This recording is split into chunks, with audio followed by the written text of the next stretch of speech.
அபிராமி.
எங்க போய் தொலைஞ்சான்னு தெரியலையே. எட்ரா போனு.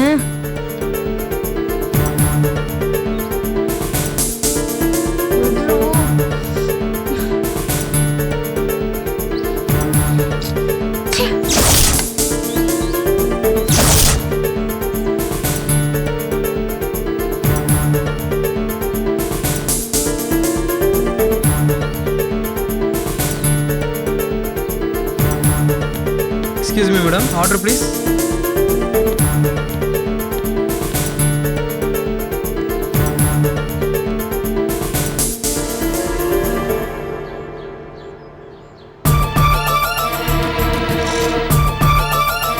Sorry, Sandhu. லேட் ஆயிடுச்சு. வெளியில டிராஃபிக் ஜாம். அதானடா சொல்ல போற? You are very sharp, Sandhya. என்னாச்சு? செல்போன் இப்படி பாட்பாட கழட்டி போட்டு வச்சிருக்க? காஃபி ஷாப்ல ஏதாவது செல்போன் விற்கிறாங்க? போதும்டா உன் விளையாட்டு. யார் கூட பேசிட்டு இருந்த? கால் பண்ண செகண்ட் லைன்ல போகுது. அது என்னன்னா, ஒரு ப்ராஜெக்ட் விஷயமா என் ஃப்ரெண்ட் கிட்ட பேசிட்டு இருந்தேன். நான் தான் கூப்பிடுறேன்னு தெரியுதுல. அத கட் பண்ணிட்டு என்கிட்ட பேச வேண்டியதானே நீ? ரொம்ப முக்கியமான விஷயத்தை பத்தி டிஸ்கஸ் பண்ணிட்டு இருந்தோமா. ஓஹோ, அப்ப என்னை விட முக்கியமான விஷயம் உன் லைஃப்ல நிறைய இருக்கா? அப்படியெல்லாம் இல்ல சந்தியா. அவனை விட்டா திரும்பவும் லைன்ல பிடிக்க முடியாது. அவன் தான் எனக்கு ப்ரொடியூசரே ஃபிக்ஸ் பண்ணி தரேன்னு சொல்லியிருக்கான். உன் கால் வெயிட்டிங்ல இருக்குன்னு தெரிஞ்சு என்னால் அட்டன் பண்ண முடியல.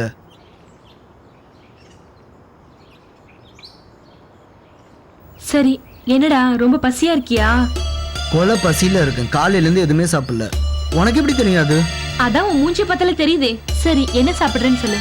எது வேணாலும் சொல்லு. இப்ப இருக்கிற பசியில உன் மொபைல கூட சாண்ட்விச் மாதிரி சாப்பிட்டாலும் சாப்பிட்டுருவேன். அப்புறம் ஒரு முக்கியமான விஷயம் சொல்ல மறந்துட்டேன் சந்தியா. உன் கையை பார்த்ததுக்கு அப்புறம் தான் எனக்கு ஞாபகமே வருது. எங்க வீட்டில் நம்ம லவ் மேட்டர் தெரிஞ்சிருச்சு.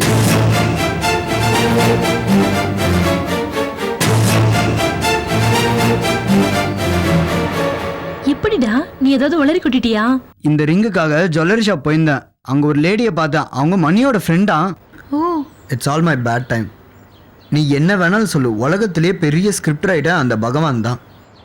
சரி, நம்ம லவ்வுக்கு உங்க மண்ணோட ரியாக்ஷன் எப்படி இருந்தது? கிரீனா ரெட்டா? ரெண்டும் இல்லை, எல்லோ. புரியுற மாதிரி சொல்லுடா. வெயிட்டிங் லிஸ்ட்ல போட்டிருக்காங்கன்னு சொல்ல வந்தேன். நான் பொறுப்பாக முதல்ல ஒரு வேலையில் சேரணுமா, அதுக்கப்புறம் தான் இந்த காதல் கல்யாணத்தை பற்றிலாம் யோசிக்கணும்னு ஸ்ட்ரிக்டாக சொல்லிட்டாங்க. எனிவே என் பக்கம் ரூட் ஓரளவுக்கு கிளியர் ஆயிடுச்சு. நீ எப்போ உங்கள் அப்பா அம்மாக்கு ஷாக் கொடுக்க போற? சீக்கிரமே சொல்லிடுறேன்டா. என் வீட்டில் எந்த ப்ராப்ளமும் இருக்காதுன்னு தான் நான் நினைக்கிறேன். என் அப்பா போலீஸ் யூனிஃபார்ம்ல இருக்கிற வரைக்கும் தான் வில்லனா இருப்பாரு. மஃப்டில இருந்தா ரொம்ப நல்லவர். எப்படியோ நல்லபடியா முடிஞ்சா சரி, நான் போய் ஹேண்ட் வாஷ் பண்ணிட்டு வரேன்.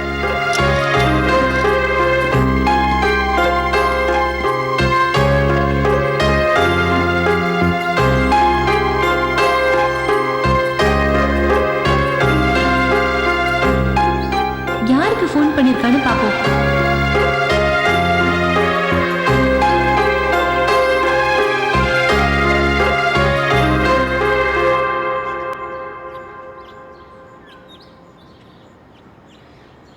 ஹாய் ஸ்மார்ட் பாய், என்ன திரும்பவும் ஃபோன் பண்ற?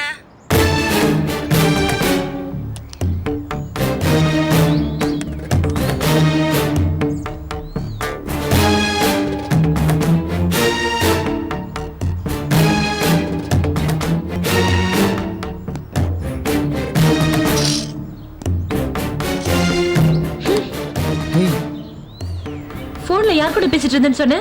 என் ஃப்ரெண்ட் கார்த்தி. கார்த்தியா? கார்த்திகாவா?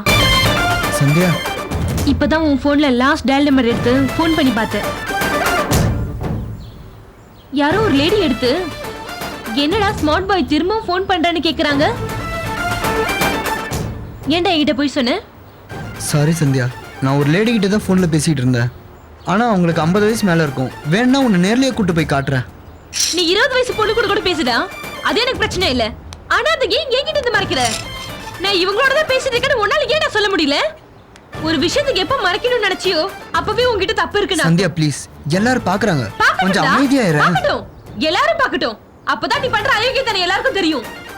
நான் சொல்றது புரிஞ்சுக்கோ சந்தியா. நான் கொஞ்ச நேரம் ஃபோனில் பேசினால நீ யார் என்ன எதுன்னு டென்ஷன் ஆவ. அதுவும் லேடின்னு தெரிஞ்சா நீ ரொம்பவே டென்ஷன் ஆவ. சந்தேகப்படுவேன்னு பயந்து தான் நான் உங்ககிட்ட சொல்லாமலே மறைச்சிட்டேன். மற்றபடி உங்ககிட்ட போய் சொல்லுன்ற ஏன்னா எனக்கு கொஞ்சம் கூட கிடையாது. அப்போ நான் சந்தேகப்படுறதுனால நீ மறைக்கிறியா? நீ எல்லா விஷயத்தையும் மறைக்கிறதுனால தான் நான் உன்னை சந்தேகப்படுறேன். கல்யாணத்துக்கு முன்னாடியே இப்படி போய் பித்தலாட்டம், கல்யாணத்துக்கு அப்புறம் எப்படி இருப்பேன்னு யாருக்கு தெரியும்? சந்தியா, நான் சொல்றதை கொஞ்சம் கேள். எதையும் நான் கேட்க தயாரா இல்ல. போதும், இனிமேல் உனக்கும் எனக்கும் எந்த சம்மந்தமும் இல்ல. என்னை பார்க்க வராத, போன்லயும் பேசாத. Good bye.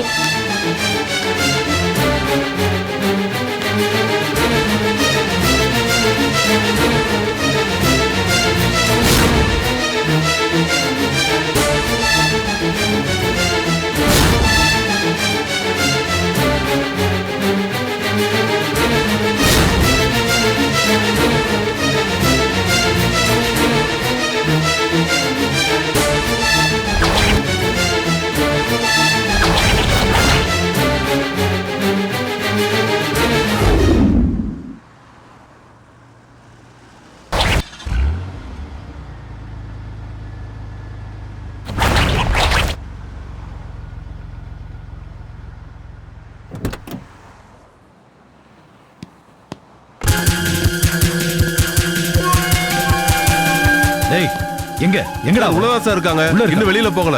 இன்னொரு தடவை நல்லா ஞாபகப்படுத்தி சொல்லு. நீ பார்த்தவ சரண்யா மாதிரி இருந்தாளா? ஆமா சார், புடவைக்கு பதிலா சுடிதார் போட்டு தலைமுடியை கொஞ்சம் மாத்தி இருந்தா அப்படியே நம்ம கலெக்டர் மாதிரி தான் சார்.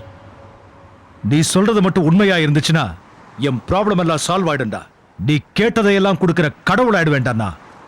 பொய்யா மட்டும் இருந்துச்சு உன் உயிரை பிடுங்கிற யமனு நான் தான். அந்த அம்மாவை பாத்தீங்கன்னா நிச்சயமா எனக்கு யமனா இருக்க மாட்டீங்க சார். சரி வா பார்க்கலாம்.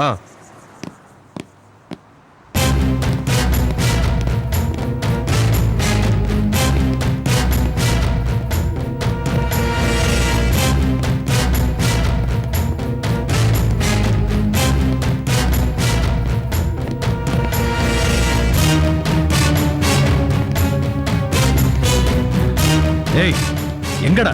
எங்க எங்க அவ? சரி, நீ அந்த பக்கம் பாரு, நான் இந்த பக்கம் பாக்குறேன். சரிங்க சார்.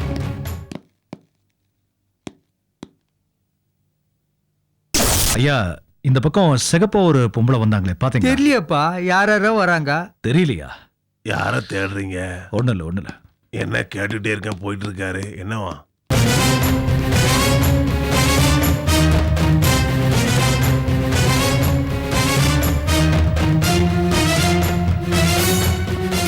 டேய், பாத்தியா?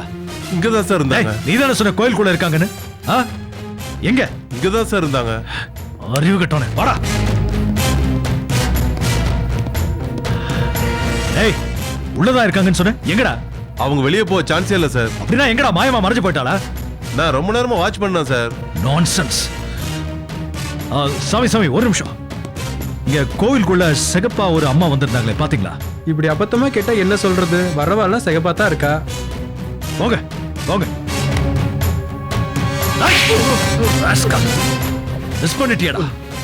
அவளை மிஸ் பண்ண கூடாதுன்னு சொன்ன இல்ல, நல்ல சான்ஸ் மிஸ் பண்ணிட்டியடா. அவ மட்டும் என் கையில சிக்கிருந்தானா என் லைஃபே மாறி போயிருக்கும். எப்படி போனாங்கன்னு எனக்கு தெரியல சார். யாராவது அழகான பொண்ணு உன்னை கிராஸ் பண்ணி போயிருப்பா. அவளை பார்த்துக்கிட்டு இவளை விட்டுட்டேன்.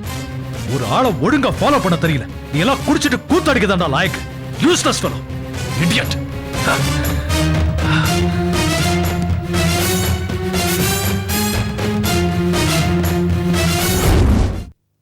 ப்ளீஸ் சந்தியா, நான் உன்கிட்ட போய் சொன்னது தப்பு தான். அதுக்கு நீ என்ன தண்டனானாலும் கொடு, கண்டபடி திட்டு. அதுக்காக இப்படி பார்க்காம பேசாம இருக்காதம்மா. என்னால தாங்கிக்க முடியாதுமா. நீ பேசுறதுக்கும் போய் பாக்குறதுக்கும் தான் அவ இருக்காளே. ஐயோ, அது 50 வயசு கிழவின்னு உனக்கு எத்தனை தடவை சொல்றது? பாட்டி தான் ஸ்மார்ட் பாய்ன்னு சொன்னாங்களா? இந்த மாதிரி எல்லாம் எல்லா விஷயத்துக்கும் நீ சந்தேகப்பட்டு இருந்தேனா நாம நிம்மதியாவே இருக்க முடியாது. நம்ம காதல்லயே சந்தோஷம் இருக்காது, நம்ம கல்யாண வாழ்க்கையிலேயே சந்தோஷம் இருக்காது. அந்த அக்கறை உன்கிட்ட இருந்திருந்தா நீ என்கிட்ட உண்மையா இருந்திருப்ப. இப்படி எதையும் மறைச்சிருக்க மாட்டேன். நான் ஏன் மறைச்சேன்ற விளக்கத்தை உன்கிட்ட ஏற்கனவே சொல்லிட்டேன் சந்தியா. இன்னமா என்ன நம்பல? உன் விளக்கம் சமாதானம் எதுவும் எனக்கு தேவையில்லை. உன் கூட பேசுறதுக்கு எனக்கு விருப்பமும் இல்ல. போன வை. சந்தியா ப்ளீஸ் போனை மட்டும் வச்சிடாத. நான் செய்யற ஒவ்வொரு விஷயத்துக்கு பின்னாடியும் உன் மேல வச்சிருக்க லவ் இருக்கு. அதை நீ ஃபீல் பண்ணவே இல்லையா? போய் சொல்லி ஏமாத்துறது தான் லவ்னா? அது எனக்கு வேண்டாம். நீ என் மனசை புரிஞ்சிக்கவே மாட்டியா சந்தியா? கடைசி வரைக்கும் என்ன கஷ்டப்படுத்திக்கிட்டே இருப்பியா? இவ்வளவு கஷ்டப்படுறவ நீ என்ன லவ் பண்ற? என்னை விட்டு விலகிடு. உனக்கும் நிம்மதியா இருக்கும், எனக்கும் நிம்மதியா இருக்கும். எல்லா பொண்ணுங்களும் ஏன்டி இப்படி ராட்சசியா இருக்கீங்க? ஆம்பளைங்க உங்க மனசை புரிஞ்சிக்க மாட்டேன்றாங்கன்னு அடிக்கடி டயலாக் மட்டும் பேசுறீங்க. நீங்க இன்னைக்கு அதை ஆம்பளை மனசை புரிஞ்சுக்கிட்டு இருக்கீங்களா? காதலை ஏத்துக்க ஆரம்பிச்சதுல இருந்து கல்யாணம் வரைக்கும் எப்படி எல்லாம் டார்ச்சர் பண்றீங்க? அத்தனையும் தாங்கிட்டு நாங்க உங்க பின்னாடி தானே அழிஞ்சிட்டு இருக்கோம். அதுக்கு காரணம் நாங்க உங்க மேல வச்சிருக்கிற அன்பு. விட் என்ன சொன்ன? எல்லா பொண்ணுங்களும் ராட்சசியா? அப்படி எவ்வளவு பொண்ணுங்களோட பழகி இந்த முடிவுக்கு வந்த நீ? நான் பேசுற ஒவ்வொரு வார்த்தைக்கும் இப்படி குதர்க்கமா அர்த்தம் பண்ணிக்கிட்டா என்னால என்னதான் சந்தியா பண்ண முடியும்? நீ ஒண்ணும் பண்ண வேணாம். நீ முதல்ல போனை வை, அது போதும். சந்தியா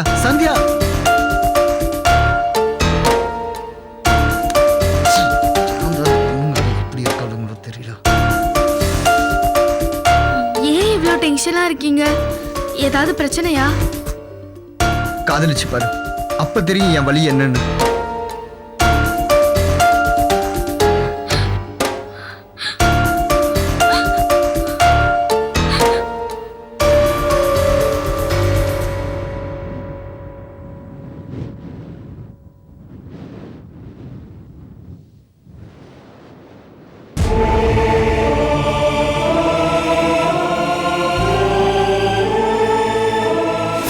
என்ன உனக்கு பிடிக்கலையா?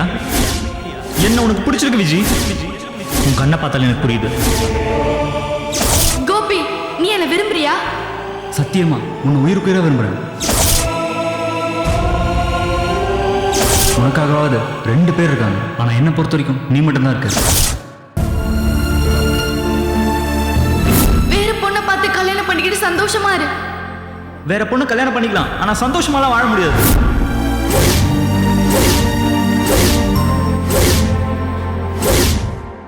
விஜய், உங்க அப்பா மேல எந்த தப்பும் இல்ல. நீ தாண்டி உன் வாழ்க்கையை கெடுத்துக்கிற. என் வாழ்க்கை கெடுத்தது நீ தாண்டி. என் வாழ்க்கை கெடுத்தது நீ தாண்டி. என் வாழ்க்கை கெடுத்தது நீ தாண்டி.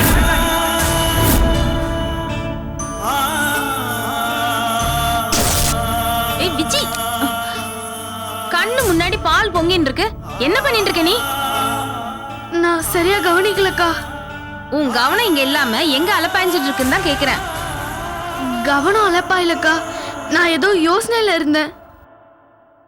அலப்பாயிருது யோசனை பண்றதெல்லாம் மனசு சம்பந்தப்பட்ட விஷயம். வார்த்தைகள் தான் வேற. நீ வழக்கமா செய்யற வேலையில தப்பு பண்றேன்னா நீ எங்கேயோ தடுமாறி இருக்கேன்னு எனக்கு நல்லா புரியுறது. நீ இப்படி இருக்க போய் தான் உன் தோப்புனார் என்ன நம்பி உன்னை இங்க அமுச்சு வச்சிருக்கார். இங்கேயும் வந்து நீ இப்படி தடுமாறினா என்ன அர்த்தம்? அக்கா, அப்படியெல்லாம் எதுவும் இல்லக்கா. பொய் சொல்லாத விஜி. என்ன முழிக்கிற? உன் வயசை தாண்டி தான் நானும் வந்திருக்கேன். என்கிட்ட உன்னால எதையும் மறைக்க முடியாது. இன்னைக்கு உன்னோட கவனக்குறைவால பால் மட்டும்தான் பொங்கிருக்கு, பரவாயில்ல. நாளைக்கு நீ கேஸ திறந்து விட்டுட்டு இதே மாதிரி நின்னுட்டு இருந்தா இந்த வீடே வெடிச்சு சிதறி இருக்கும். எல்லாரும் ஒரேடியா போய் சேர்ந்திருந்தா என்ன ஆகும் சொல்லு? ஏதோ தெரியாம நடந்துச்சுக்கா. இனிமே இது மாதிரி நடக்காம நான் பாத்துக்கிறேன்க்கா. விஜி, சின்ன விஷயத்துக்காக நான் இப்படி கோவப்படுறேன்னு நினைக்காத. நீ இப்படி இருக்கிறது உன் தப்பு இல்ல, உன் வயசு அப்படி. இந்த வயசுல கண்ணும் மனசும் நம்ம கட்டுப்பாட்டுல இருக்காது, அங்கேயும் இங்கேயும் அலைஞ்சுட்டே தான் இருக்கும். காதல் கத்திரிக்கான்னு பசங்க திசை மாறி போறதெல்லாம் இந்த வயசுலதான். நாம தான் கடிவாளம் போட்டு மனசையும் கண்ணையும் நம்ம கண்ட்ரோலுக்கு கொண்டு வரணும். மனசு போற போக்குல நம்ம போயிட்டு இருந்தோம்னா அதர பாதாளத்துலதான் போய் விழுவோம். அத புரிஞ்சு நடந்துக்கோ. எனக்கு புரியுதுக்கா, ஆனா தயவு செஞ்சு நீங்க என் மேல சந்தேகப்படாதே. எந்த காலத்திலயும் எந்த சூழ்நிலையிலயும் என் தோப்பனார் தலை குனிஞ்சு நிக்கிற மாதிரி நான் நடந்துக்க மாட்டேன். இப்ப என் அப்பா ஸ்தானத்துல நீங்களும் அத்தும் பேரும் தான் இருக்கேன். உங்க பேரு கெடுக்கிற மாதிரியோ நீங்க அவமானப்படுற மாதிரியோ எந்த காரியத்தையும் நான் செய்ய மாட்டேன்க்கா. அப்படி ஒரு சூழ்நிலை வந்தா நான் என் உயிரையே விட்டுடுவேன்க்கா. என்ன நம்புங்கக்கா.